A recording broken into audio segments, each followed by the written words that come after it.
Ya, halo, selamat pagi teman-teman semuanya. Assalamualaikum warahmatullahi wabarakatuh. Hari ini kita mau bahas mengenai perangkat Rakom yang memang kalau dibilang penting ya cukup penting juga. Dan kalaupun dia nggak ada pun kita masih tetap bisa ngebreak. Tetapi menurut saya ya ini cukup penting juga ya. Nah, di hadapan teman-teman kira-kira yang mana yang mau kita bahas? Ikutin terus ya.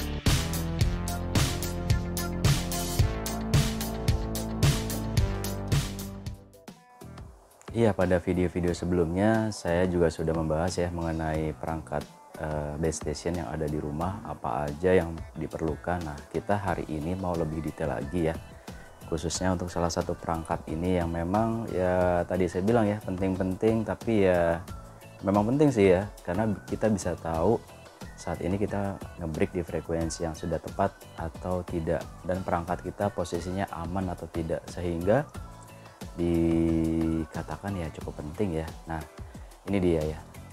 Ini adalah yang namanya SWR ya. Dan ada tulisannya power meter. Jadi ada dua fungsi untuk mengukur SWR-nya, atau SWR disingkat menjadi di bawah ya. Dan power meter. Power meter itu adalah mengukur berapa besar kekuatan dari rig atau HT saat memancar. Nah, ini bisa diukur dengan alat yang sederhana ini. Di pasaran sendiri SWR itu macam-macam ya, mulai dari yang murah banget, murah, sedang, sampai yang mahal banget ya. Nah, paling murah itu ada tipe Maldol ya. Maldol itu ya kisaran harga 300 ribuan. Terus di atasnya ada beberapa merek lainnya, dan yang ada di depan teman-teman semua ini adalah Nisei RS402. Nah, ini kalau dibilang murah ya nggak juga, ya sesuai dengan kantong ya. Ini kisaran di antara 600 sampai 800. Kenapa saya bilang gitu? Karena ini waktu saya beli harganya masih sekitar 600 700-an lah ya. Ya mungkin harganya nggak jauh-jauh seperti yang saya beli waktu itu ya. Ini udah hampir 3 tahunan lah saya punya ya. Ya pasti kalau alat-alat seperti ini pasti awet selama penggunaannya standar, karena kan dia diam nih, nggak portable, nggak jalan-jalan gitu ya, nggak dibawa-bawa, biasanya akan aman. Dan dia hanya fungsinya untuk mengukur SWR pada saat kita transmit. Nah, kita akan mengenal lebih dalam mengenai SWR ini. Yuk kita lihat dalamnya ya.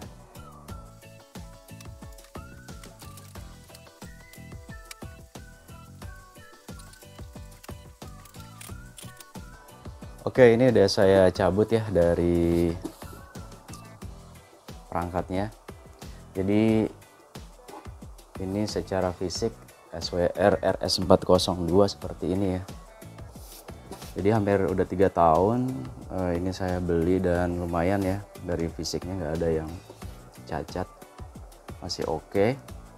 Nah, sebenarnya di Nisei RS402 ini tipe-tipe yang terbaru. Kalau tipe yang lama dia bentuknya agak lebih kecil ya.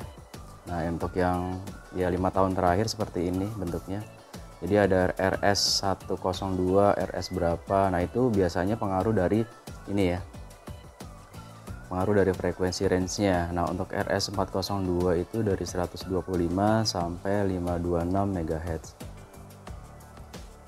Jadi dari dari VHF ke UHF ya. 125 ini adalah frekuensinya VHF. Dan 525 ini adalah frekuensinya UHF. Nah, mungkin kalau untuk frekuensi lain misalnya HF kayaknya dia nggak cocok ya, karena kurang. Jadi harus beli yang lebih tinggi lagi dari ini. Nah, memang kebutuhan saya kan hanya di UHF dan VHF. Jadi ya menurut saya cocok lah. Dengan harga 650 ribuan menurut saya sih udah worth it banget ya. Nah, kita akan review sedikit dari fisiknya ya. Jadi fisiknya adalah kotak seperti ini. Nah, di sini ada layarnya. Layarnya ini masih menggunakan jarum ya, belum digital. Jadi sama sekali tidak ada listrik, tidak ada colokan kabel untuk mesin ini, tidak ada ya. Jadi benar-benar tanpa kabel pun dia bisa nyala. Nah, selanjutnya dari layar ini, di dalam layar ini ada 3 garis ya.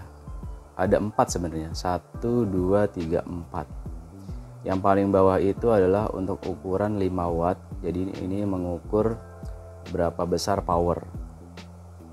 Terus yang baris kedua yaitu untuk, jadi 5 watt yang ini ya, relasinya adalah ke sini, yang paling bawah. Terus di atasnya ada yang untuk 20 watt. Nah itu garis yang kedua yang kecil di bawah.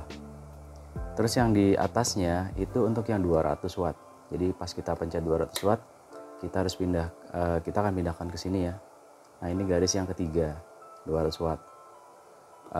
Menurut saya kenapa mesti 200 watt ya? Karena si rig itu rata-rata kan ada yang sampai 80 watt. Jadi rig. Nah ICOM itu di adjust bisa sampai 70, tapi standarnya sebenarnya 65. Nah paling kecil itu kayak HT. Ini HT ini bisa diukur ya. Dia dari 1 watt, dari 0 watt sampai 5 watt nih HT. Ada juga HT yang 10 watt. Nah itu diukurnya menggunakan yang paling bawah ya, jadi pergerakannya kelihatan ya. Oke, balik lagi dari garis-garis ini ya. Nah yang paling atas itu adalah SWR nya. Jadi emang ada tulisannya di sini ternyata ya, power, dan di atasnya ada SWR nya, dan di sini ada kalibrasinya. Nah untuk yang SWR ini adalah mengukur. Nah di sini di SWR itu kalau jarumnya sudah mendekati garis merah, itu artinya perangkat tidak sehat atau tidak bagus. Dia banyak loss-nya, perangkatnya kerja keras tapi dia tidak mancar secara maksimal. Nah ini diukur dari SWR. Jadi kalau dia SWR sampai di angka 3 sini ya, ini akan menyebabkan perangkat gampang banget rusak ya. Di angka 2 ya masih bisa, tetapi disarankan jangan. Yang paling bagus itu di bawah 2, 0 sampai 1 atau 1,5 sih oke ya. Biasanya kalau kita penggunaan di frekuensi high itu SWR-nya biasanya di angka 1 sampai 1,5 masih oke. Tapi tidak boleh sering-sering juga ya. Tapi tidak boleh melebihi angka 2. Oke, tadi mengenai SWR-nya sendiri ya. Harus ditukar di sini ya, jadi teman-teman ya. Oke, saya taruh sini dulu ya. Nah, jadi untuk setelah kita dari sini, kita akan geser ke tombol-tombol ini ya. Nah, di sini ada tombol forward, ref, kal, dan SWR. SWR ini ya pastinya untuk mengukur SWR ini. Kalibrasi adalah untuk supaya saat penggunaan perangkat biasanya harus kita bahasanya kalibrasi itu untuk menormalkan kembali ya, merefresh kembali bahasanya. Terus ada ref, ada forward. Nah, ini adalah mengukur frekuensi kebalikan, dan sebelahnya adalah mengukur power. Ada semuanya ini masih manual, masih ditekan manual. Terus selanjutnya di tombol berikutnya yaitu ada relasi di sini juga ya pastinya, yaitu range-nya 5, 20 sampai 200 watt. Lebih dari itu nggak bisa. Jadi teman-teman yang suka nge-track ya, yang menggunakan 1000 watt segala macam pakai alat SWR ini ya sepertinya tidak bisa ya. Terus di sini ada yang namanya rotary. Rotary ini berfungsi macam-macam ya, dan ini biasanya ada relasi di sini juga. Nah di sini ada tombol PEP. Nah kalau kita pencet ini biasanya cuma jarumnya jadi cepat atau lambat aja sih, gitu ya.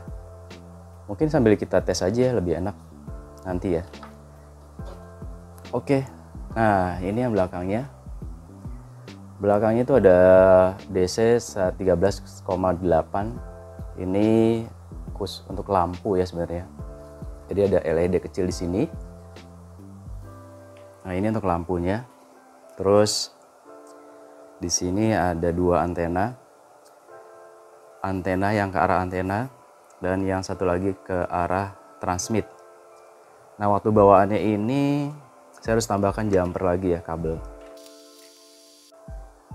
Ya, jadi teman-teman kalau misalnya kita terlalu banyak jumper ya, yang seperti tadi saya sampaikan, ya pasti akan mengurangi kekuatan atau ada penghambat ya di sisi kabel-kabel ini.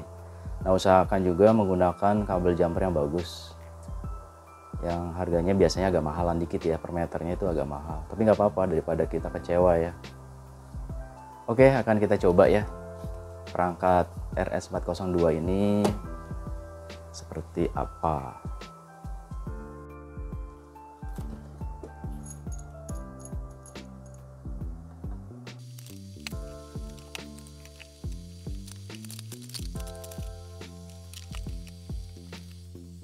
Oke, kita akan coba ya menggunakan perangkat SWR RS402 ini. Jadi saat pertama kali kita menggunakan, yang penting adalah kita harus kalibrasi. Caranya yaitu dengan menekan kalibrasi seperti ini.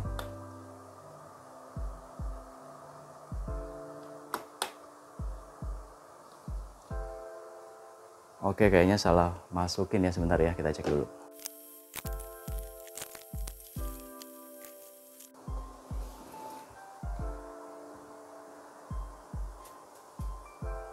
Oke, ini kayaknya sudah berhasil ya. Sekarang kita kalibrasi dulu ya perangkatnya. Jadi kita pencet, kita pilih dulu frekuensinya ada di mana. Kita pencet PPT-nya. Ya, kita arahin sampai ke lambang kalibrasi.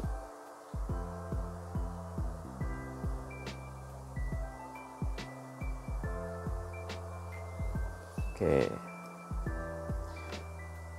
Kita akan menggunakan frekuensi high ya, jadi kalibrasinya kita rapikan lagi.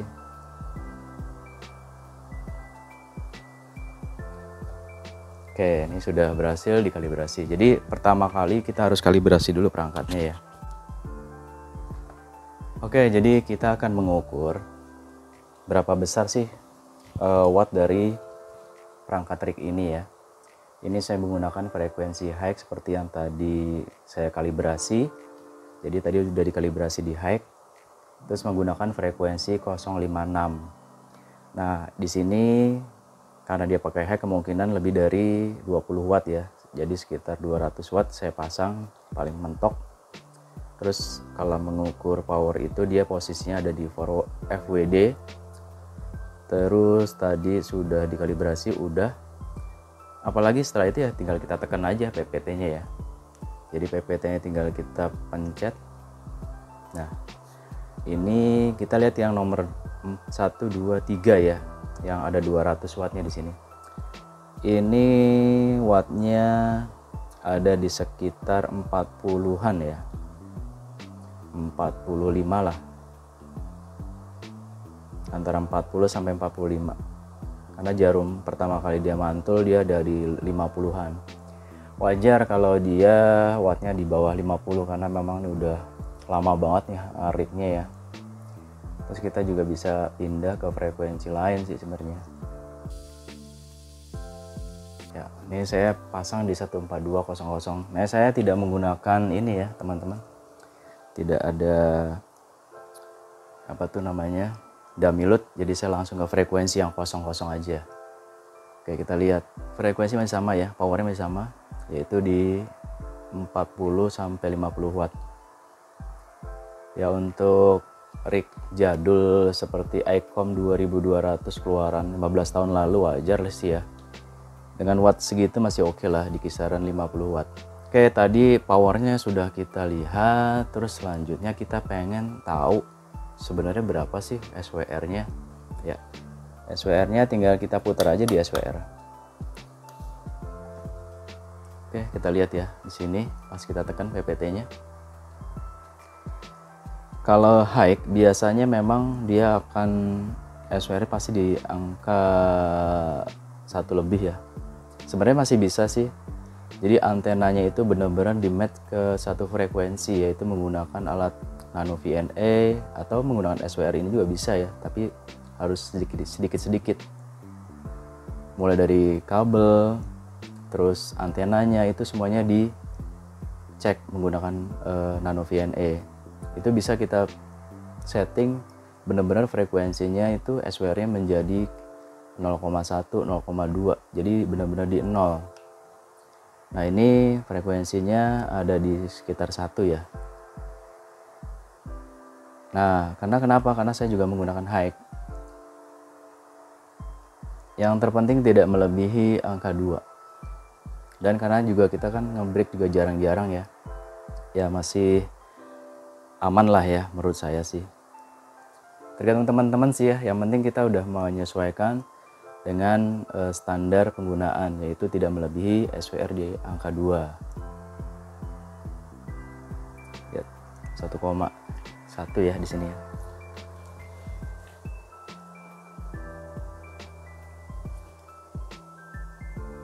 Ya, jadi untuk semua perangkat yang ada di sini maupun perangkat-perangkat lainnya menggunakan SWR meter ini pasti berbeda-beda ya.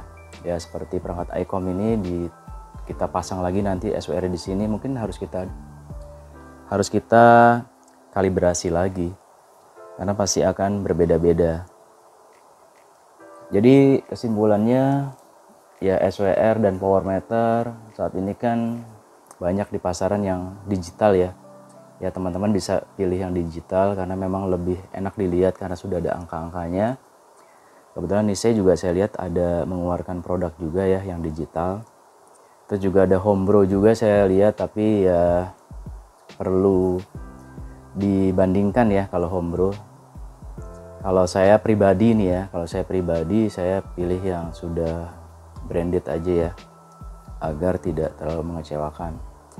Nah untuk yang Homebro ya silakan dipergunakan buat teman-teman yang memang hobi untuk otak-atik, atau memang hobi untuk mengkoleksi, atau memang ya buat kebutuhan lainnya. Tapi kalau buat pemula sebaiknya ya pilih yang sudah bermerek aja ya. Terus untuk perangkat-perangkat juga usahakan lebih terawat ya. Ngomong apa sih? Oke, mungkin itu dulu sedikit review atau apa ya bahasanya ya, sedikit sharing aja ya tentang SWR Nise RS402. Sebelumnya di video saya sih memang pernah juga sih ya unboxing, tapi kalau yang waktu itu kan lebih ke arah unboxingnya, sekarang lebih ke arah review penggunaan atau experience selama 3 tahun ini ya. Ya kalau saya pribadi cukup puas dengan harga seperti itu, dan juga barangnya awet. Ya dari pengalaman teman-teman yang sudah memiliki merek Nise, merek-merek lain yang punya brand gitu ya, memang lumayan awet ya. Jadi kita nggak akan rugi kalau beli barang-barang yang memang kualitasnya bagus. Untuk beberapa barang yang buatan Cina ya, maaf ya, kayak Maldol itu ada beberapa tipe yang memang Taiwan, ada juga yang buatan Cina gitu ya. Nah itu perlu teman-teman cek lah ya. Saya nggak mau ngomong lebih jauh, sebaiknya dicek apakah SWR-nya itu berfungsi dengan baik. Karena kenapa? Karena pasti setiap kita pergunakan perangkat dia akan berbeda-beda. Nah kalau untuk yang tipe dari Cina itu yang aneh adalah kondisi SWR bagus atau tidak ya dia tetap bagus gitu ya. Jadi saya ya menyarankan teman-teman untuk mengecek gitu ya. Kalau masalah kualitas bagus atau tidak ya tergantung dari merek sih kalau menurut saya. Kalau teman-teman suka dengan video ini silahkan di like ya. Kalau misalnya nggak suka ya nggak apa-apa, saya ikhlas untuk men-sharing video ini. Jadi saya tidak dibayar oleh Nise untuk menjelaskan ini. Jadi hanya sebatas pengalaman pribadi, pengalaman user ya. Saya bukan reviewer, saya hanya user, pengguna yang ingin saya sharing ke teman-teman. Jadi mudah-mudahan bermanfaat apa yang saya sampaikan. Mohon untuk subscribe bila memang berguna, dan kalau tidak ya tadi silahkan ditinggalkan videonya. Terima kasih. Assalamualaikum warahmatullahi wabarakatuh.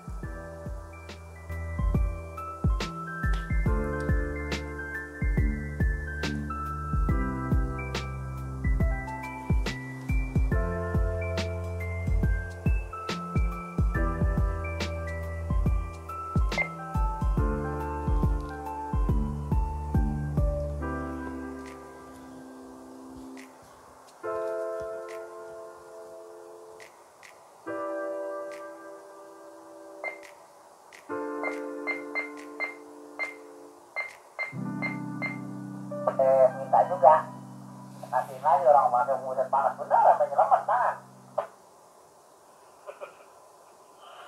Bisa antenanya tuh, kalau antenanya bagus kan nggak panas gitu. Ya itu bawaan ya.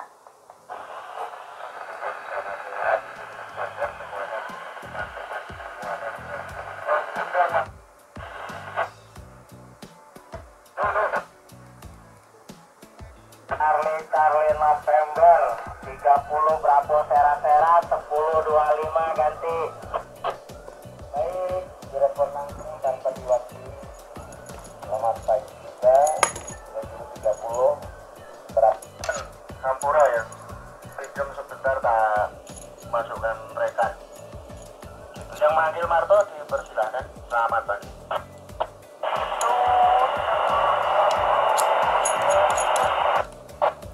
Gerak sama air ada. Iya CBPI. Oke siap Mas Jokowi. Kalau sampar daftarnya ke siapa ya? Pati Kude kali. Lupa gua. Di sampar api memang belum ada. Ya harusnya didaftar itu biar muncul gitu kan nih. Iya daftar lah ngomong ke pengurus daerah Banten.